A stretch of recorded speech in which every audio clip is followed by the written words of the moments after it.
मैं यहाँ पर ये ऐलान करना चाहता हूँ कि बतौर वज़ीर-ए-आज़म पाकिस्तान, मेरे नज़दीक पाकिस्तान की तरक्की वही होगी जो महरूम इलाकों को आगे लेके चलेगी। तो उसमें बलूचिस्तान जो है वो सर फहरिस्त है, सिंध के इलाके हैं और KP के इलाके हैं और पंजाब के इलाके हैं।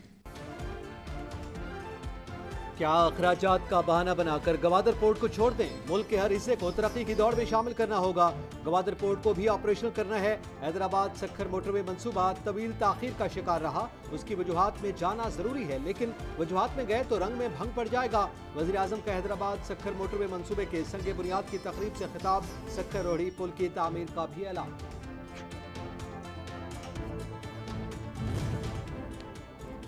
वज़ीर आज़म ने हैदराबाद सक्खर मोटरवे का इफ्तिताह कर दिया। मंसूबा 30 माह में मुकम्मल होगा। 307 अरब रुपए लागत आएगी। कराची तक का सफर मजीद आसान और दौरानिया कम हो जाएगा। शहरियों को मजीद बेहतर सफरी सहूलियात मैसर आएंगी।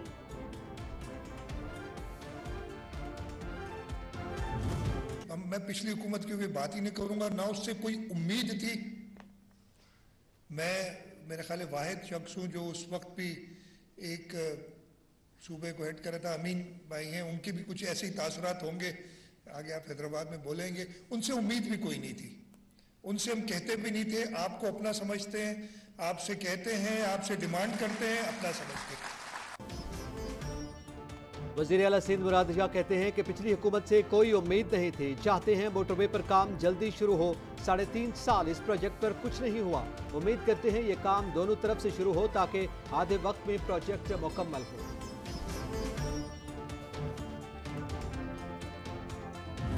अब भी एक हिस्सा है जो बलूचिस्तान और पंजाब को मिलाने के लिए एक मोटरवे बनना चाहिए। हमारे पास कराची हब तुरेजी दादू एक बहुत बड़ा बेहतरीन रास्ता है। अगर हम इसको सर्वे करवा लें। वफाकी वजीर खुर्शीद शाह ने हैदराबाद सक्खर मोटरवे मंसूबे को मईशत के लिए मुस्बत करार दे दिया। कहा मंसूबे से आमदोरफ्त में आसानी होगी। बलूचिस्तान और सिंध को मिलाने के लिए भी एक मोटरवे होनी चाहिए।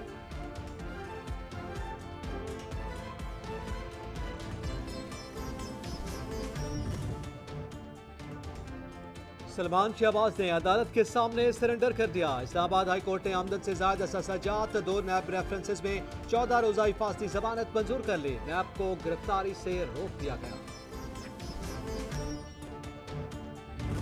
इमरान खान को शर्म करो तुमने 4 साल पाकिस्तान के बर्बाद कर दिए। इकोनॉमी का जो खड्डा खोद के गए हो तुम, ये घड़ियां चोरी करता रहा। पाकिस्तान की अमानत थी 4 साल, इसने कोई गवर्नेंस नहीं की। 4 साल इसने सिर्फ विक्टिमाइजेशन की है, विच हंट किया। इमरान खान घड़ी की रसीदें कौम के सामने लाएं, एक एक पाई का हिसाब देंगे। सुलेमान शहबाज ने इमरान खान से हिसाब मांग लिया। कहा जस्टिस जावेद इकबाल काला धब्बा है। एहतसाब के निजाम पर शरीफ फैमिली को इंतकाम का निशाना बनाया गया। बरतानवी अदालतों में केस झूठ साबित हुए।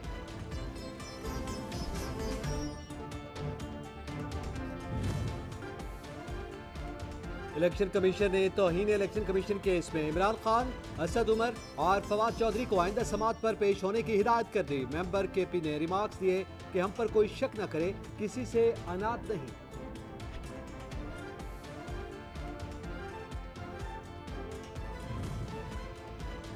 इलेक्शन कमीशन ने इमरान खान को 62(1)(f) पर नाअहल तो नहीं किया। आपका सदाकत और अमानत वाला मसला तो नहीं है ना। Chief justice Islamabad high court के इलेक्शन कमीशन के नाअहली फैसले के खिलाफ दरखास्त में रिमार्क्स।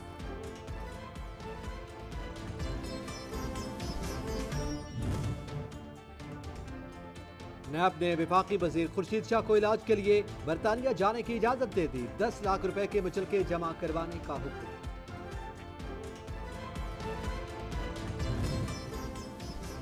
आजम सवाती पर दायर मुकदमात कलअदम करार देने के लिए Sindh high court Hyderabad bench में पटिशन दायर।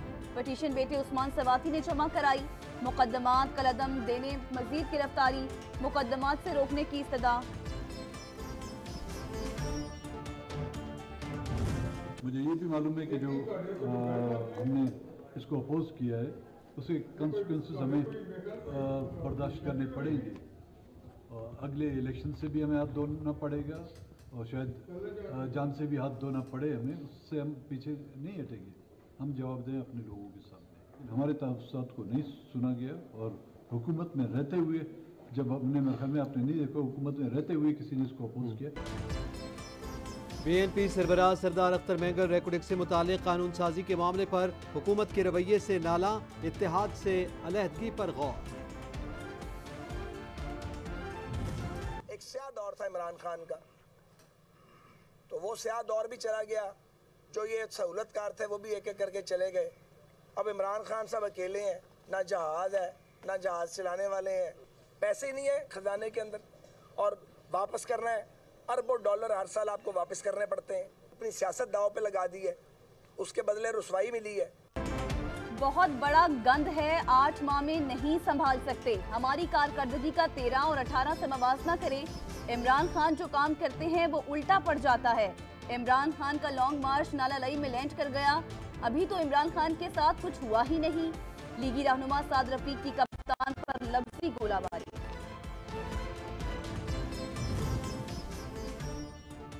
लीगी रहनुमा शाहिद खान अब्बासी ने बड़ी बात कह दी। बोले, मुल्क की मईशत की तबाही का जिम्मेदार इमरान खान या किसी और को ठहराना दुरुस्त नहीं, सब जिम्मेदार हैं। नवाज शरीफ की वापसी की तारीख का फैसला वो खुद करेंगे।